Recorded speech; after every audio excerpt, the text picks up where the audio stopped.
Bonjour les amis, alors je vous accueille aujourd'hui pour continuer notre voyage avec les 22 arcanes majeures du tarot. Donc aujourd'hui vidéo 8 avec la force. Il y a d'autres jeux, notamment le jeu de Marseille où le 8 et le 11 sont inversés, la force et la justice. Bon voilà, là ce sont des jeux anglais ou anglo-saxons. Bon, donc la 8 sera la force. Donc, si tu tombes sur cette vidéo par hasard, tu n'as pas vu les autres, etc., je t'invite fortement à regarder la vidéo d'introduction que je te mets ici, qui est rapide, pour que tu puisses savoir de quoi il s'agit à travers ce périple de 22 vidéos sur la quête de la connaissance de soi. Voilà. Et eh bien, je t'invite aussi à faire un choix entre ces trois options, trois propositions, donc avec la carte de la force, pour chacune des trois. Donc choix numéro 1.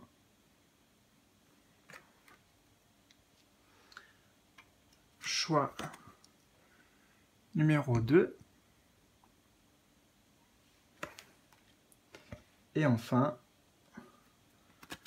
le choix numéro 3. Voilà, donc en bas de la vidéo, je vais te mettre aussi le timing qui correspond à ces différents choix. Tu vas retrouver les différents jeux que j'utilise comme d'habitude. Bref, justement, normalement, tu as l'habitude de tout ça et puis de comment ça fonctionne. Donc, sans plus tarder, eh bien, je te retrouve pour ta guidance, ton choix. C'est parti. Je commence donc avec toi qui as fait le choix numéro 1. Alors, la carte de la force nous parle souvent de maîtrise. Alors, on va justement voir ici ce que tu maîtrises et ici ce que tu ne maîtrises pas, ou moins. Voilà, bien sûr, avec ça à mettre en avant. Et ici, peut-être y faire attention et voir comment tu peux évoluer vers davantage de maîtrise. Donc, ce que tu maîtrises, on a The Star. Donc l'étoile. Ok. Et ce que tu ne maîtrises pas, on a la 21 avec The World. C'est intéressant. C'est intéressant d'avoir cette combinaison parce que justement on va pouvoir comparer aussi, voir les différences notamment. Alors, avec cette étoile, ce que tu maîtrises, pour moi c'est la protection. La carte de l'étoile en soi est une carte bienveillante, c'est notre bonne étoile justement qui nous guide et qui nous protège. Donc, tu maîtrises la façon dont tu te préserves, dont tu protèges tes énergies. Notamment, j'entends, par rapport aux autres. Alors peut-être que tu évolues dans un métier dans lequel tu es en relation avec les clients, avec tes collègues, etc. Ou alors peut-être même que tu es à l'image du phare, un guide pour les gens, que tu aides les personnes. Et tu as cette faculté, tu as cette maîtrise à te préserver. C'est-à-dire que tes énergies, au niveau de tes énergies, tu arrives à mettre une forme de distance, comme s'il y avait une forme de barrière. Alors peut-être que tu maîtrises justement certains outils, avec des rituels, avec des prières, je ne sais pas comment tu t'y prends, peut-être que tout simplement tu arrives à prendre de la distance émotionnelle aussi, et moi j'ai l'impression ici réussir à ne pas être impacté, ne pas être affecté, ne pas être, et j'ai trouvé le terme qui veut venir, attends, ne pas être atteint, voilà, ne pas être atteint par les énergies extérieures et les énergies des autres.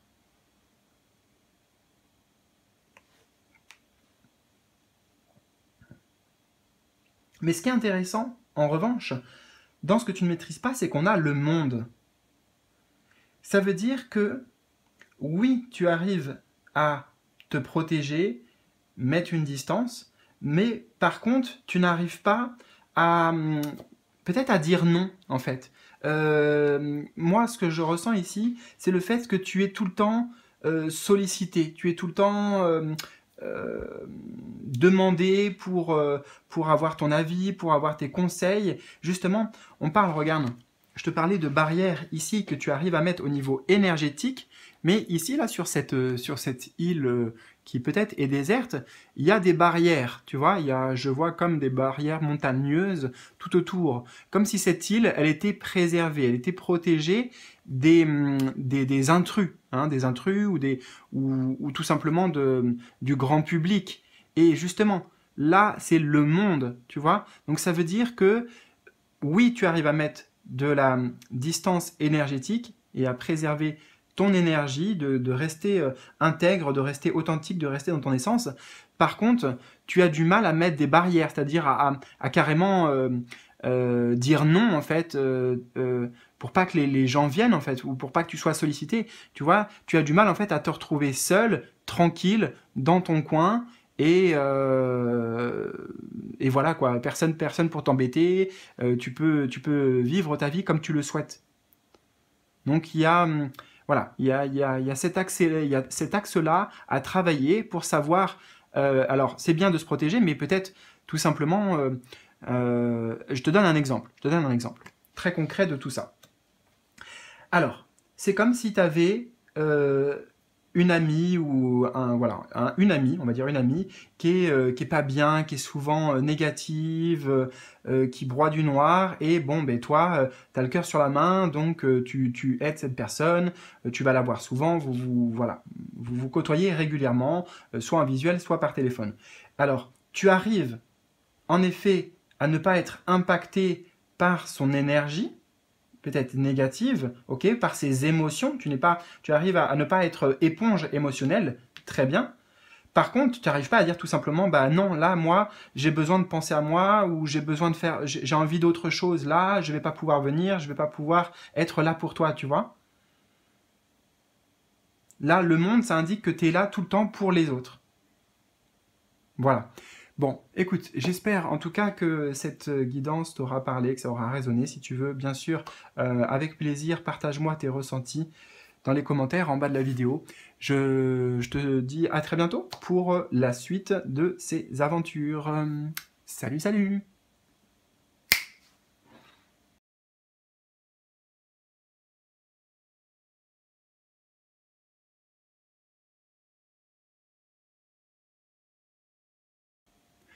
Choix numéro 2, je te retrouve avec plaisir.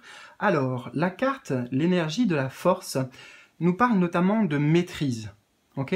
Alors, on va voir ici à gauche ce que tu maîtrises, hein, et donc ce que tu peux mettre en avant, les situations dans lesquelles tu peux te retrouver parce que ça va être favorable pour toi. Et ici, bah, c'est plutôt l'autre côté de la pièce. Donc, ce que tu maîtrises pas ou ce que tu maîtrises moins. Et bien sûr, ici, ça va être des pistes de réflexion, des pistes d'évolution pour toi. Et on va les comparer, ça va être intéressant. Pour voir les différences aussi. Donc, ce que tu maîtrises, on a l'arcane 11, la justice. Alors justement, tu vois, on a la force, la justice. Dans le tarot de Marseille, c'est l'inverse. La 11, c'est la force, et la 8, c'est la justice. Ok. Et ce que tu maîtrises pas ou moins bien, c'est la numéro 7, le chariot. Alors, qu'est-ce que ça vient nous dire, tout ça? Je vais prendre le temps.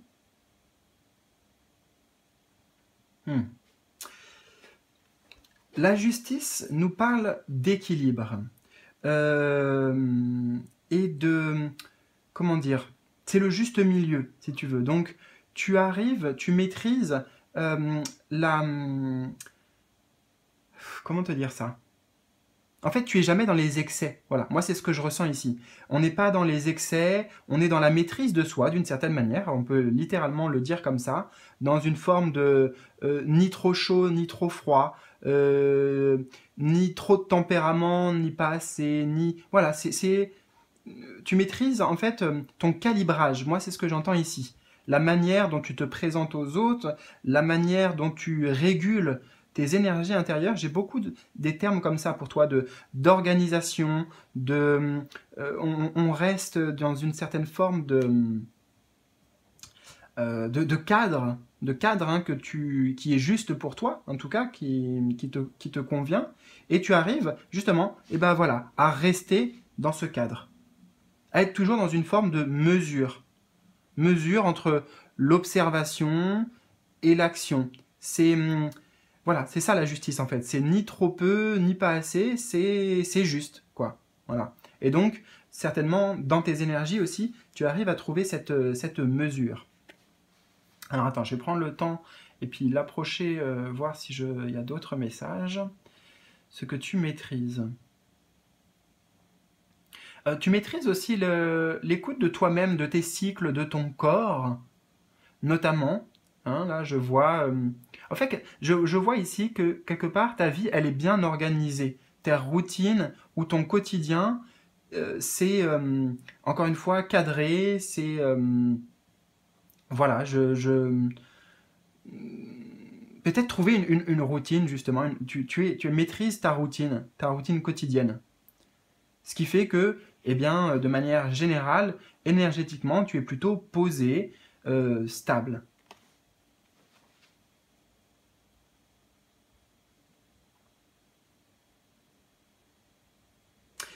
Mais c'est quand même intéressant parce que on a le chariot ici qui représente ce que tu ne maîtrises pas ou ce que tu as du mal à maîtriser. Alors, j'ai plusieurs choses qui me viennent. Déjà, j'ai la notion de faire des choix et prendre des décisions tranchées. Je pense que tu as du mal, de par là, cette chose que tu maîtrises, à vraiment te positionner d'une certaine manière. Tu vois, c'est ça, le positionnement.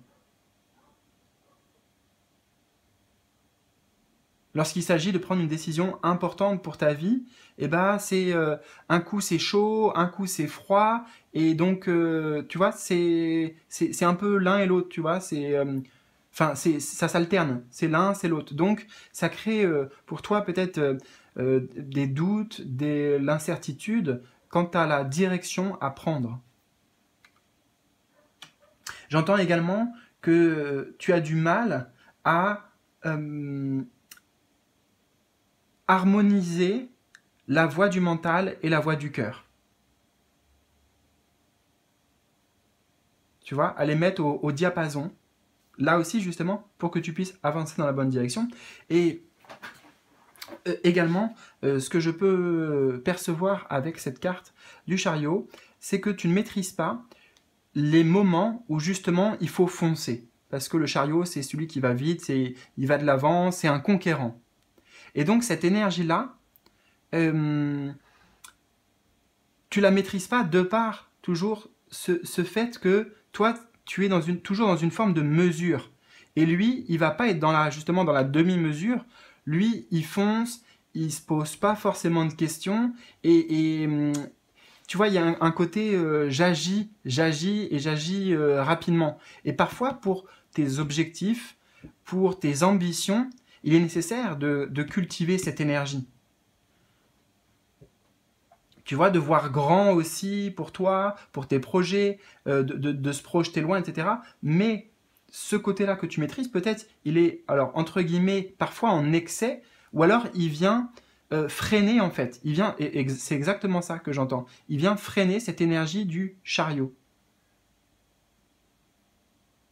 Parce que là, c'est comme si, je vais te donner aussi un exemple, lui, c'est voilà, un rêveur, il a une idée, une inspiration, allez, on fonce, on y va. Et puis là, il y a la justice intérieure qui vient, qui dit, ah, attends, t'emballes pas trop, on va d'abord observer, on va planifier, on va prendre le temps également,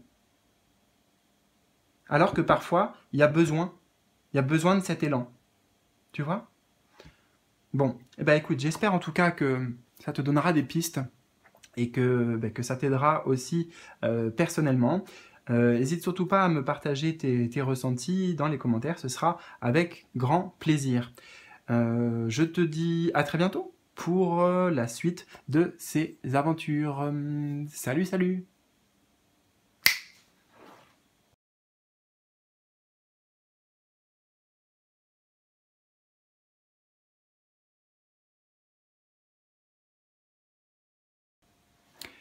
Je termine cette guidance avec toi, qui a fait donc le choix numéro 3. Donc la carte de la force, c'est une carte avant tout de maîtrise. Alors on va voir ici à gauche ce que tu maîtrises et à droite ce que tu ne maîtrises pas ou ce que tu maîtrises moins. avec l'idée, bien sûr, ici, ce qui va ressortir de le mettre en avant ou de continuer à le faire, et là, peut-être des pistes de réflexion et d'évolution personnelle. Et on va comparer un petit peu ces deux énergies pour voir. Alors, ce que tu maîtrises, on a la carte de l'empereur, très bien, numéro 4, et ce que tu ne maîtrises pas, on a la 16. Donc la tour dans un tarot traditionnel. Beaucoup de choses. Ok, beaucoup de choses à dire. Alors,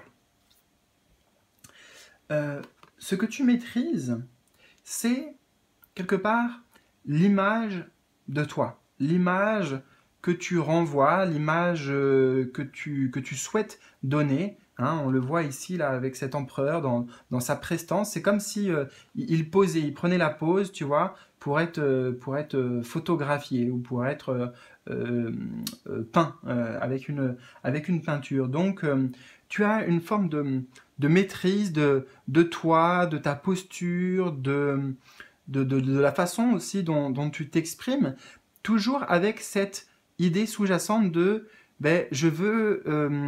C'est pas forcément je veux être admiré, mais voilà, je veux plaire, je veux qu'on m'aime, et voilà, je veux bien présenter, quoi. Donc il n'y a rien de négatif dans tout ça, hein, bien sûr, mais voilà, on sent que tu soignes ta, ta présence. Alors que justement, bah, ce que tu maîtrises pas, ça va être, tu vois, là c'est tout beau, tout ça, et puis là je la vois, cette personne-là, à l'envers, peut-être débraillée, peut-être, voilà, sans dessus-dessous, c'est la phrase que j'entends, donc bah, justement, hein, on compare, et c'est intéressant de voir que les moments où c'est un peu...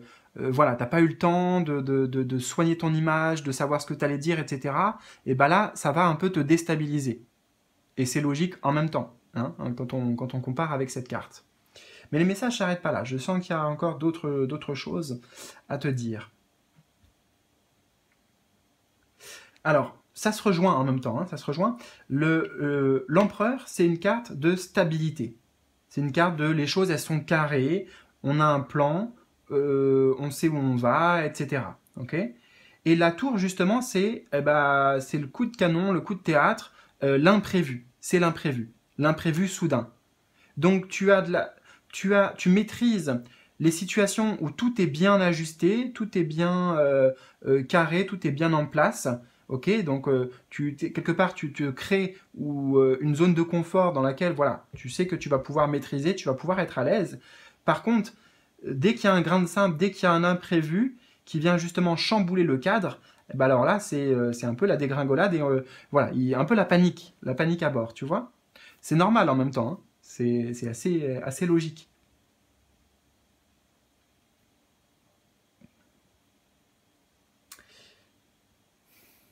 Je prends le temps, hein, puisque les cartes sont riches ici. J'ai d'autres choses à te donner. Ok, bah justement, en parlant de riche, là, il met les pieds sur des pièces d'or. Donc, tu as une certaine maîtrise de, de ton patrimoine, de tes biens, tu vois, et notamment aussi peut-être financièrement de l'argent qui rentre, l'argent qui sort. Bon, voilà, tout ça c'est assez organisé, assez carré. Et alors, si je compare avec celle-ci,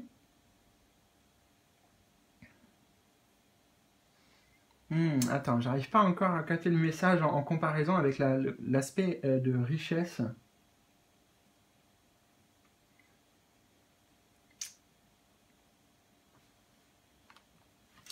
Qu'est-ce que tu ne maîtrises pas?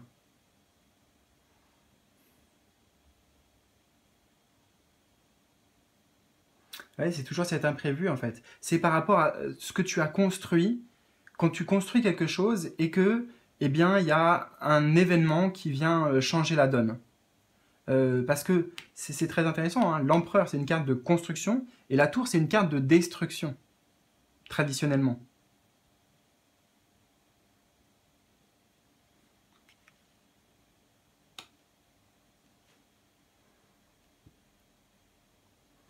Et également, tu maîtrises le, le côté terre à terre, le côté bien ancré, le côté... il faut que ce soit du palpable, tu vois, les idées, au niveau des idées. Au niveau des idées, de l'inspiration, des projets, que ce soit... je sais pas comment je peux le traduire autrement, que ce soit du concret, voilà, du concret. Par contre, tout ce qui va être idée abstraite, ça peut t'effrayer. Tu vois, aller trop dans l'imagination, euh, suivre ton intuition, peut-être, accueillir tout un tas de pensées, d'idées comme ça, et ben, tu as du mal à y voir clair en fait. Hein. C'est quelque chose qui va te déstabiliser là encore. Tout ce qui va être idée abstraite.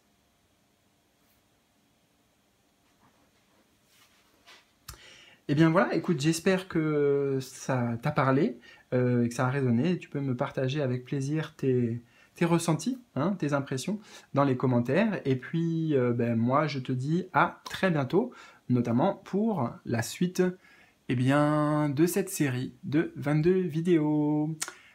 À bientôt, salut, salut!